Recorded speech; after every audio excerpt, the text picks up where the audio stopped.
Hello my গার্লিস, আশা করি তোমরা সবাই ভালো আছো। আমিও অনেক ভালো আছি। বেশ কিছুদিন যাবৎ মনে করছিলাম যে একটা নতুন ভিডিও দিব, বাট কসমেটিক্স রিভিউ নিয়ে ভিডিও দিতে মন চাচ্ছিল না।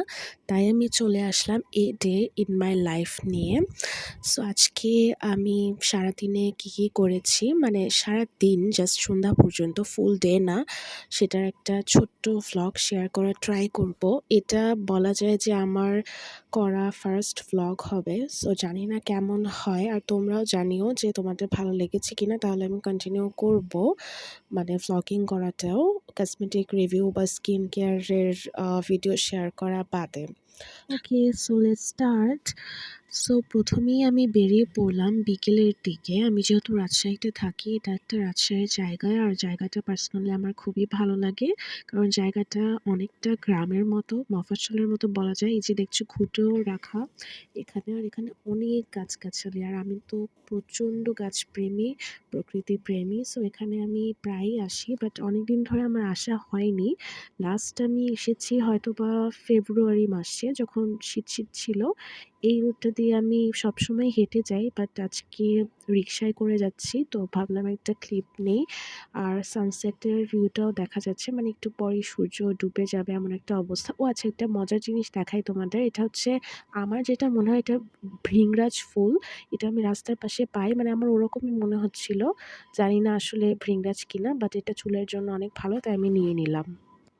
আর এরপরে চলে গেলাম রাজশাহীর সোনালুর স্বর্গে। এখানে অনেকগুলো সোনালু গাছ ছিল, সোনালু বা স্বর্ণলতা যে যেটাই বলে, বাট এটা আমার কাছে একটা স্বর্গের, মানে স্বর্গের কোনো একটা ফুলের মতো আমার কাছে মনে হয়। আর এই সিজনটাতে শুধু রাজশাহী না, অনেক জায়গায় হয়তো সোনালু দেখা যাচ্ছে। আমাদের ভার্সিটির, রাজশাহী ভার্সিটিতেও কিন্তু অনেক সোনালু গাছ হয়েছে। এটা ভার্সিটির মধ্যে না, এটা বাইরে একটা জায়গায়। আর এই জায়গাটাতে আমি বেশ খানিকটা সময় ধরে হাঁটছিলাম, গাছগুলোর দিকে তাকিয়েছিলাম। মানে আমার মনে হয়েছে যে এটা এই পৃথিবীর কিছু না, এটা মানে একটা স্বর্গিক কিছু, খুব হ্যাভেনলি একটা ফিলিংস দিচ্ছিল। আর আমি যতই ভিডিও করছিলাম ততই আমার কাছে মনে হচ্ছিল অল্প হয়ে যাচ্ছে। আর এখানে আমি একটু আমার দাঁড়িয়ে একটা আ ফটো নেওয়ার চেষ্টা করি। আমার কাছে এভাবে ফটো নিতে অনেক ভালো লাগে। আর এটা হচ্ছে সোনালুর ছোট, ছোট কলির সাথে একটা ছবি। আমার কাছে খুবই ভালো লেগেছিল জায়গাটা। মানে আমি চাচ্ছিলাম যে যতগুলো পারা যায় ছবি নেই। পাশেই ২ টা বুড়ো আন্টি ভুট্টো বিক্রি করছিল। তো আমার এক ফ্রেন্ড ছিল সাথে, ও বলল, "তাহলে একটু ভুট্টো খাই।"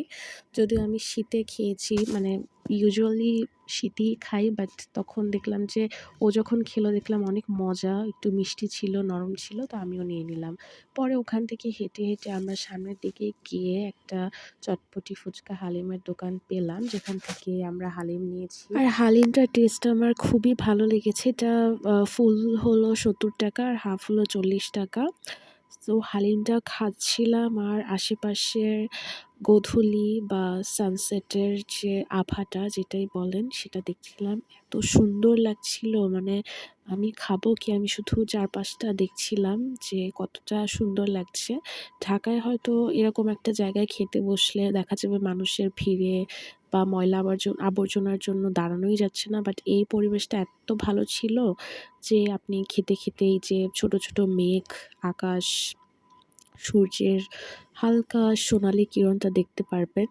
আর পরে হচ্ছে সন্ধ্যা হয়ে গিয়েছিল, আর আমি এরকম বাতাসে হাত ঝুলিয়ে, ঝুলিয়ে বাসায় আসছিলাম। রিক্সাতে বাতাস লাগছিল একটু গরমের মধ্যে, এর জন্য খুব ভালো লেগেছিল। সো এই ভ্লগটা এই পর্যন্তই, এখানেই আমি শেষ করব। জানি না তোমাদের ভালো লাগবে কিনা, বাট থ্যাংকস ফর ওয়াচিং। ধৈর্য ধরে যদি দেখে থাকো তাহলে অনেক অনেক ধন্যবাদ। আর আমি একজন নতুন user, so please support me and subscribe to my channel. আমি তোমাদের সবাইকে অনেক ভালোবাসি, আমার যে বোনেরা আছে। Please support me and take care and love you all.